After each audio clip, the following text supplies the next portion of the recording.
Hey guys and welcome back. तो आज से हम लोग अपने मन स्टैक कोर्स के अंदर नोड जेएस को स्टार्ट करने वाले हैं और ये हम लोग के मन स्टैक कोर्स के अंदर 155 नंबर वीडियो है। तो चलिए स्टार्ट करते हैं अब हम लोग अपने बैकएंड कोर्स की जर्नी को। तो नोड जेएस क्या होता है, सबसे पहले हम लोग इसके बारे में थोड़ा सा पढ़ते हैं, थोड़ा सा हम लोग इसके बारे में इंट्रोडक्शन लेते हैं, उसके बाद हम लोग थोड़ा सा आगे बढ़ेंगे। तो देखो यहाँ पे लिखा हुआ है node JS is a Java script run time environment, यानी कि ये जो हम लोग का नोड जेएस है वो क्या है, वो हम लोग का एक रन टाइम एनवायरमेंट है। ये किसी टाइप का हम लोग का लैंग्वेज नहीं है, कोई लाइब्रेरी नहीं है, कोई फ्रेमवर्क नहीं है, ये हम लोग का एक रन टाइम एनवायरनमेंट है। अब ये रन टाइम एनवायरनमेंट क्या होता है, इसको समझने से पहले हम लोग थोड़ा सा और आगे बढ़ते हैं। तो देखो यहाँ पे लिखा हुआ है node JS is a way to run JavaScript on your computer और a server not in the web browser. यहाँ पे देखो एक चीज लिखा हुआ है कि नोड जेएस की हेल्प से जो हम लोग अपने जावास्क्रिप्ट को रन करते हैं वो हम लोग अपने कंप्यूटर के ऊपर रन करते हैं या फिर अपने हम लोग सर्वर के ऊपर रन करते हैं, बट अपने वेबसाइट के ऊपर रन हम लोग नहीं करते हैं। एग्जाम्पल के लिए अभी तक हम लोगों ने जितना भी अपना जेएस का कोड लिखा है,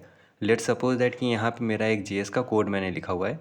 अब इस जेएस के कोड को मुझे एग्जीक्यूट करने के लिए क्या करना पड़ता था, हम लोग को अपने किसी भी एक एचटीएमएल फाइल के अंदर आकर के अपने जेएस को लिंक करना पड़ता था और उसके थ्रू हम लोग अपने वेबसाइट के अंदर आकर के देख पाते थे।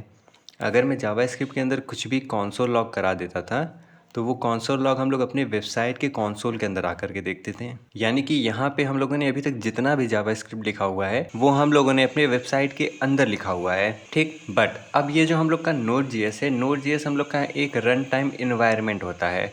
रन टाइम इन्वायरमेंट का मतलब आप एक छोटे से एग्जांपल से समझो कि ये हम लोग का एक छोटा सा मशीन होता है जिसकी हेल्प से अब हम लोग अपने ब्राउज़र के अलावा अपने कंप्यूटर के अंदर भी डायरेक्टली अपने जावास्क्रिप्ट कोड को रन कर सकते हैं। जैसे अगर आपको थोड़ा सा जावा के ऊपर अंडरस्टैंडिंग होगा तो जावा को रन करने के लिए हम लोग के पास एक जेवीएम होता है जो कि जावा वर्चुअल मशीन होता है। उसी तरह हम लोग का जो जावास्क्रिप्ट है इसको रन करने के लिए हम लोग के पास आता है नोड जेएस, यानी कि नोड जेएस एक हम लोग का रन टाइम एनवायरनमेंट है जिसकी हेल्प से हम लोग अपने जावास्क्रिप्ट के कोड को एग्जीक्यूट कर सकते हैं अपने सिस्टम के ऊपर, ठीक। अब देखो यहाँ पे लिखा हुआ है before Node.js, JavaScript was primarily used to make web page interactive within a browser। Web page interactive से मतलब क्या है कि हम लोग अभी तक अपने डॉम को मैनिपुलेट करते थे अपने जावास्क्रिप्ट के थ्रू, और डॉम बेसिकली हम लोग के ब्राउजर के अंदर यूज होता है जो कि हम लोग अपने वेबसाइट के ऊपर यूज करते हैं, ब्राउजर के ऊपर यूज करते हैं। बट देखो यहाँ पे लिखा हुआ है with Node.js, JavaScript can be use to write software that can run outside the browser including on server. यानी कि अब जो हम लोग Node.js की हेल्प से जो जावास्क्रिप्ट का कोड लिखेंगे उसको हम लोग अपने ब्राउजर के बाहर भी एग्जीक्यूट कर सकते हैं।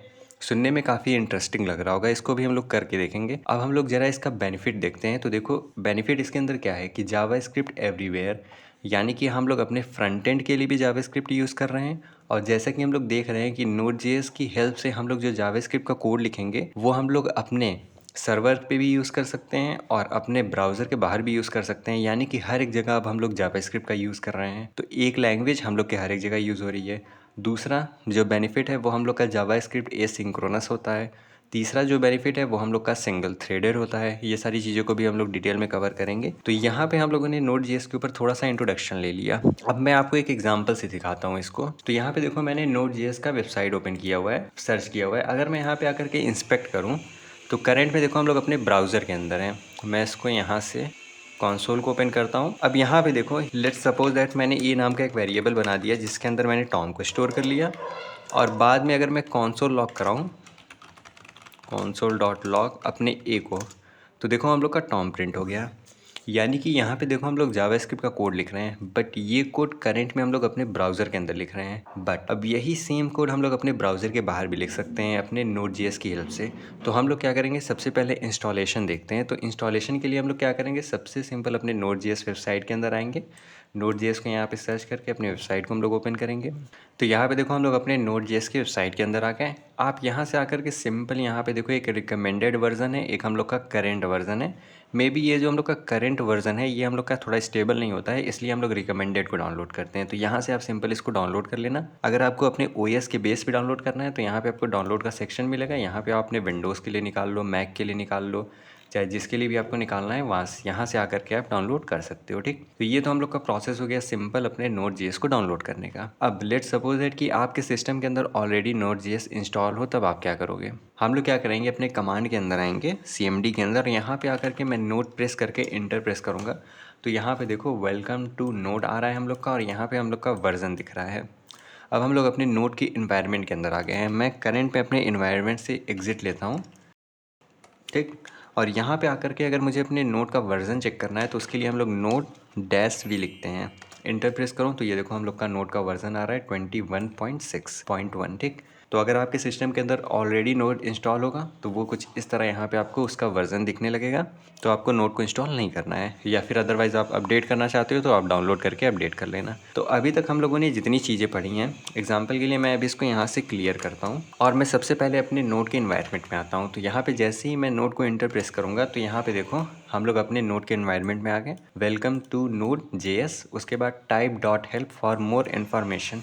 तो यहाँ पे क्या करते हैं हम लोग ज़रा हेल्प टाइप करके देखते हैं। तो यहाँ पे देखो हम लोग का सारा चीज़ आ गया। ब्रेक करने के लिए क्लियर, एडिट, इस अपने इन्वायरमेंट से एग्ज़िट करने के लिए, हेल्प के लिए, लोड के लिए, सेव के लिए, सारी चीज़ें आ गई। तो जो अभी हम लोगों ने कोड अपने वेबसाइट के अंदर लिखा है वही सेम कोड ज़रा हम लोग अपने अब कमांड के अंदर लिखते हैं। तो यहाँ पे मैं क्या करता हूँ, सबसे पहले एक मैं वेरिएबल क्रिएट करता हूँ जिसके अंदर मैंने टॉम को स्टोर कर लिया, ठीक।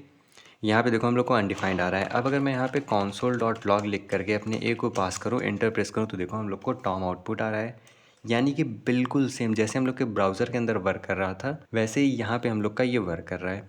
तो यहाँ पे ये जो हम लोग कोड लिख पा रहे हैं ये एक्चुअल में हम लोग का एक रैपल है। रैपल को ऑलरेडी हम लोगों ने अपने जावास्क्रिप्ट के अंदर कवर कर रखा है। रैपल का मतलब होता है रीड इवैल प्रिंट लूप, ठीक। तो यहाँ पे हम लोग का ये रैपल ओपन है। ये कोड देखो हम लोगों ने जावास्क्रिप्ट का लिखा हुआ है, बट इसको हम लोगों ने अपने ब्राउज़र के बाहर लिखा हुआ है। यानी कि देखो हम लोग अपने सिस्टम के कमांड के अंदर लिख रहे हैं, किसकी हेल्प से, अपने नोड की हेल्प से।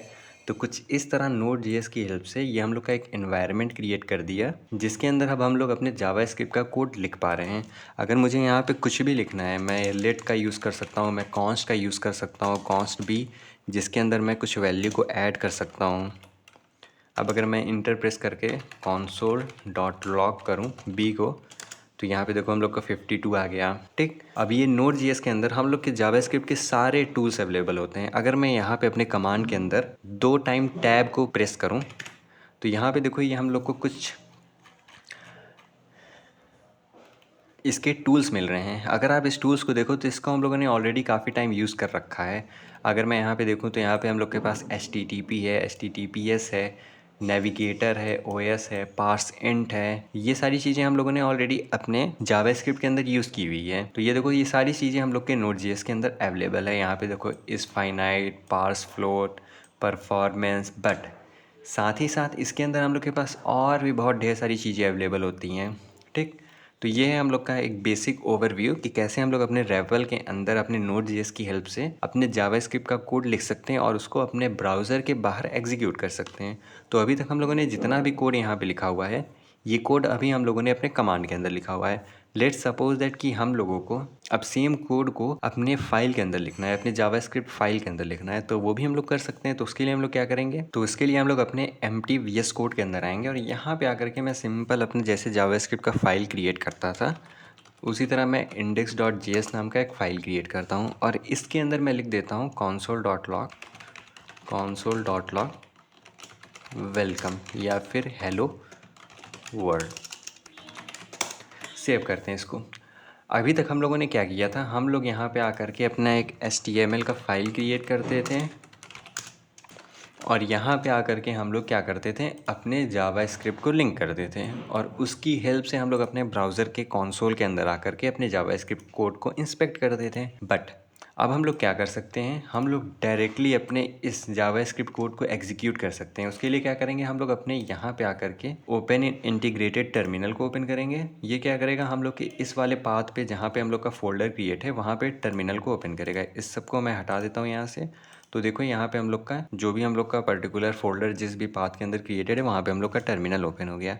अब अगर इस कोड को मुझे एग्जीक्यूट कराना है तो मैं क्या करूँगा, सबसे पहले यहाँ पे लिखूँगा नोड और उसके बाद हम लोग अपने फाइल का नाम लिख देंगे जो कि है हम लोग का index.js। अब अगर मैं इंटर प्रेस करूँ तो देखो यहाँ पे हम लोग का हेलो वर्ड प्रिंट होकर के हम लोग को आ गया, यानी कि कुछ इस तरह। अब हम लोगों को यहाँ पे अपने ब्राउज़र की बिल्कुल भी ज़रूरत नहीं है अपने जावास्क्रिप्ट के कोड को लिखने के लिए। अब क्योंकि हम लोगों ने अपने ब्राउज़र का यूज़ ही नहीं किया अपने जावास्क्रिप्ट के कोड को लिखने के लिए, तो अब ये जो हम लोग का जावास्क्रिप्ट का कोड है ये हम लोग के ब्राउज़र के बाहर भी यूज़ होगा और इसको अब हम लोग अपने सर्वर के लिए भी यूज़ कर पाएंगे, यानी कि हम लोग अपने बैकएंड के लिए यूज़ कर पाएंगे। तो होपफुली आपको समझ में आ गया हो कि ये नोड जेएस एक्चुअल में क्या होता है। अगर आपको कोई डाउट हो तो आप कमेंट सेक्शन के अंदर पूछ सकते हैं। तब तक के लिए चैनल को सब्सक्राइब करना ना भूलें। Thanks for watching.